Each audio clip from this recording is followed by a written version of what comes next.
गर्मियों का मौसम चल रहा था। जंगल में दो आम के पेड़ थे जो कि थोड़ी थोड़ी दूर के फासले पर थे।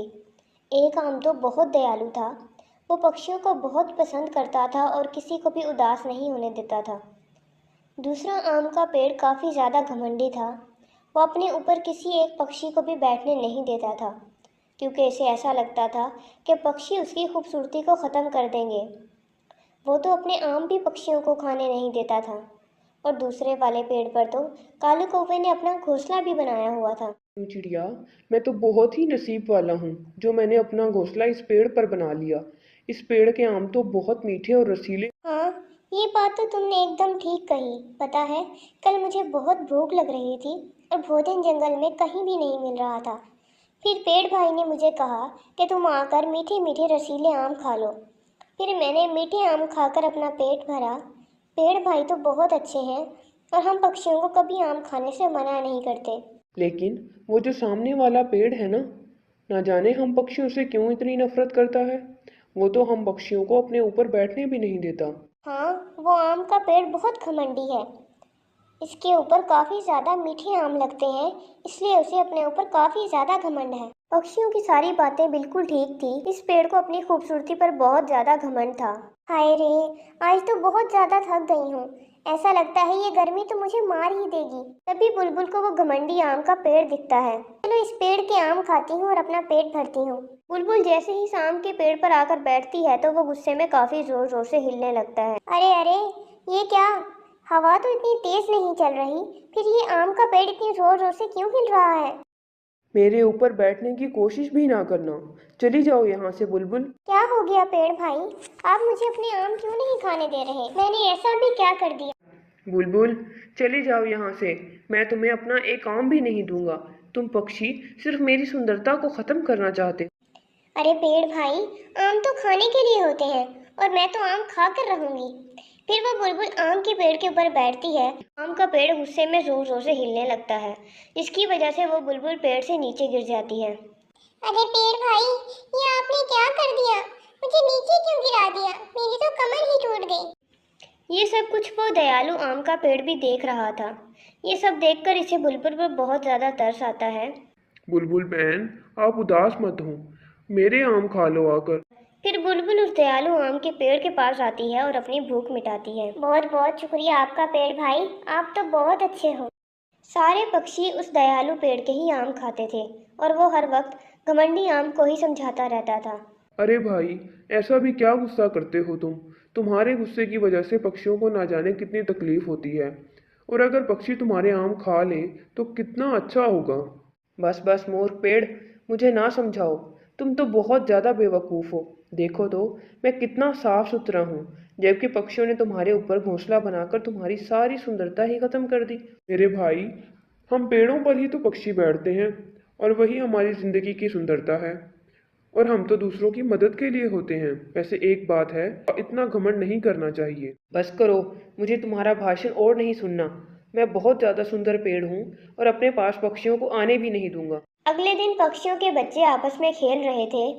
पक्षियों, सब छुप जाओ, मैं आ रहा हूँ तुम्हें ढूंढने के लिए। नन्ना कबूतर और नन्ना तोता चले जाते हैं। अरे मैं कहाँ छुपूं? मुझे तो छुपने की जगह ही नहीं मिल रही।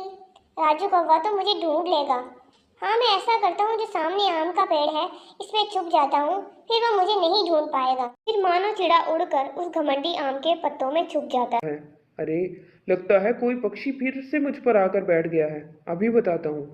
फिर वो घमंडी आम का पेड़ जोर जोर से हिलने लगता है, जिसकी वजह से मानो चिड़ा नीचे गिर जाता है और इसे काफी चोट आती है। मानो चिड़े, ये क्या हो गया तुम्हें? तुम्हें तो इतनी ज्यादा चोट लगी है। आइंदा मेरे करीब भी मत आना, वरना तुम सबको जान से मार दूंगा। मानो चिड़े, मैं अभी तुम्हारी मम्मा को बुलाकर लाता हूँ। और फिर राजू कौवा मीनू चिड़िया को लेकर आता है। हाय रे मेरा बेटा, ये क्या हो गया तुम्हें? घमंडी आम के पेड़, तुमने बिल्कुल अच्छा नहीं किया। तुम्हें बहुत घमंड है ना? देख घमंड एक दिन तुम्हारे किसी काम नहीं आएगा। बस बहुत हो गया। आज से कोई भी पक्षी तुम्हारे ऊपर नहीं बैठेगा।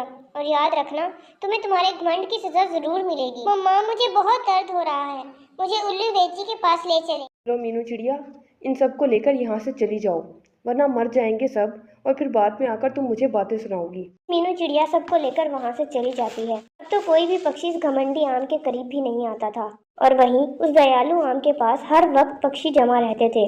पक्षियों, आपने मुझे बताया नहीं कि आपको इस बार के आम कैसे लगे। ना पूछो पेड़ भाई, आपके आमों का तो जवाब नहीं, मैं ये दूसरा खा रहा हूँ।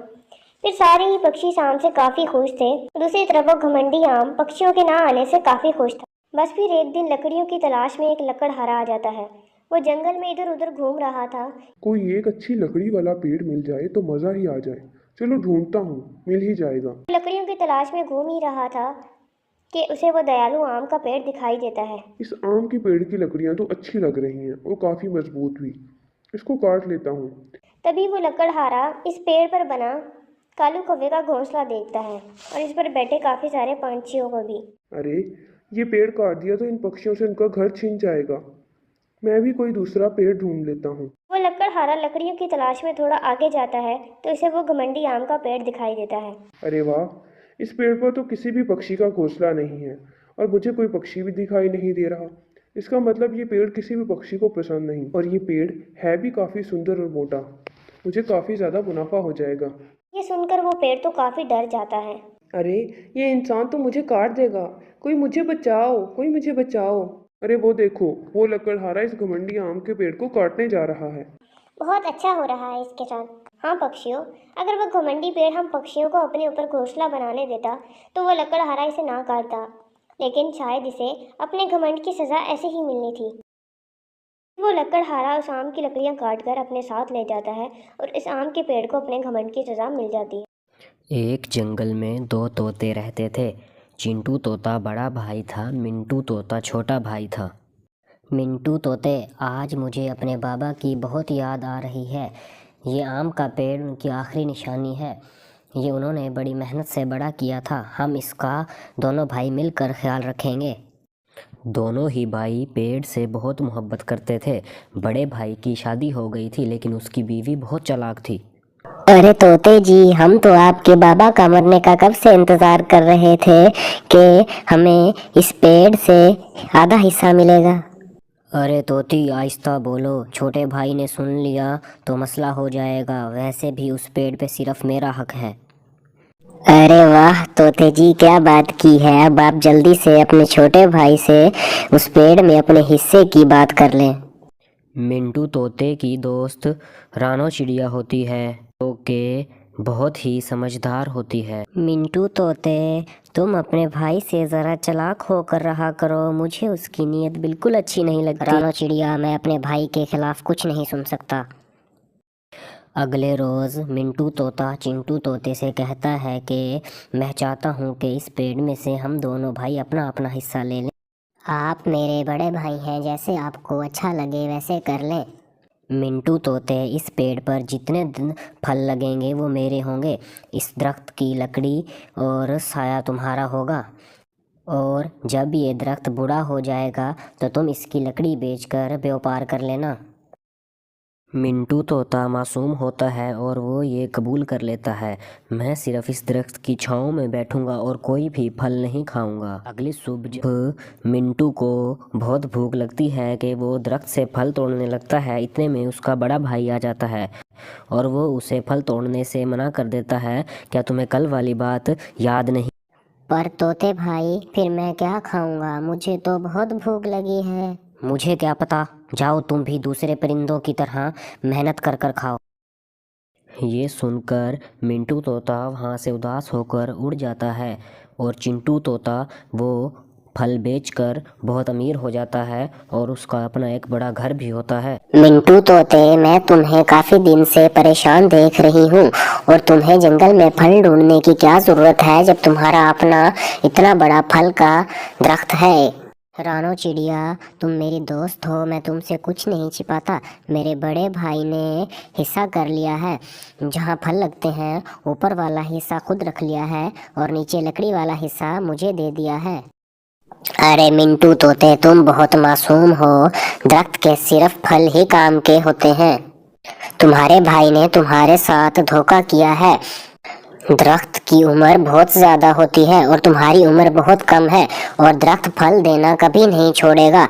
ये सारी बातें काला कौवा सुन लेता है और उड़कर मिंटू तोते के पास जाता है और कहता है कि तुम अपने भाई से अपना हिस्सा छीन लो, अभी भी कुछ नहीं बिगड़ा।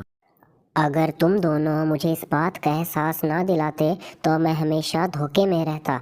अब मैं अपने चालाक भाई से अपना हिस्सा लेकर रहूंगा। अगली सुबह जब चिंटू तोता फल तोड़कर दरख्त के साए में रखता है तो मिंटू तोता कहता है के बड़े भाई, ये साए वाली जगह मेरी है, यहाँ जो भी फल आकर गिरेगा वो मेरे हिस्से में आएगा। अब मैं तुम्हें यहाँ से एक भी फल ले जाने नहीं दूंगा। लेकिन ये फलों पर तो मेरा हक है, फिर तुम ये फल कैसे ले सकते हो? नहीं भाई, ये फल मेरी ज़मीन पर गिरे हैं तो इन पर मेरा हक है। फिर चिंटू तोता वहाँ से गुस्सा होकर चला जाता है। अगले रोज़ मिंटू तोता एक कारपेंटर को अपने दरख्त के पास लेकर आता है। ये सब मिट्ठू तोता देख रहा होता है। फिर मिट्ठू तोता उड़कर मिंटू तोते के पास जाता है और पूछता है कि तुम ये बढ़ई को क्यों लेकर आए हो? ये नीचे लकड़ी वाला हिस्सा मेरा है, मैं इसको कटवा कर लकड़ियों का व्यापार करूँगा। मिंटू तोते, तुम पागल हो गए हो? अगर ये दरख्त काट दिया तो इसके फल कहाँ से मिलेंगे हमें? वाह भाई वाह, आपको अपने गरीब होने की फ़िक्र है और मेरी भूख की कोई फ़िक्र नहीं। इसीलिए मुझे भी आपकी कोई फ़िक्र नहीं है। आपने मुझे बेवकूफ़ बनाकर दरख्त के सारे फल खुद ले लिए हैं और मुझे बेकार हिस्सा दे दिया है जिससे मुझे कभी भी फ़ायदा नहीं होगा। अरे इस दरख्त को ना काटो, ये मेरे बाबा की आखिरी निशानी है। मैं अपनी बीवी की बातों में आकर बदल गया था। मैं शर्मिंदा हूँ, मुझे माफ़ कर दो। अब इस दरख्त के 2 हिस्से होंगे, आधा तुम रखोगे, आधा मैं रखूँगा। और मैंने जो फल बेचकर एक बड़ा सा घर बनाया है उसमें तुम भी हमारे साथ रहोगे। और फिर सब मिलजुल कर उस बड़े घर में रहने लगते हैं। इस कहानी से हमें ये सबक मिलता है कि हमें कभी भी किसी की मासूमियत का फ़ायदा नहीं उठाना चाहिए।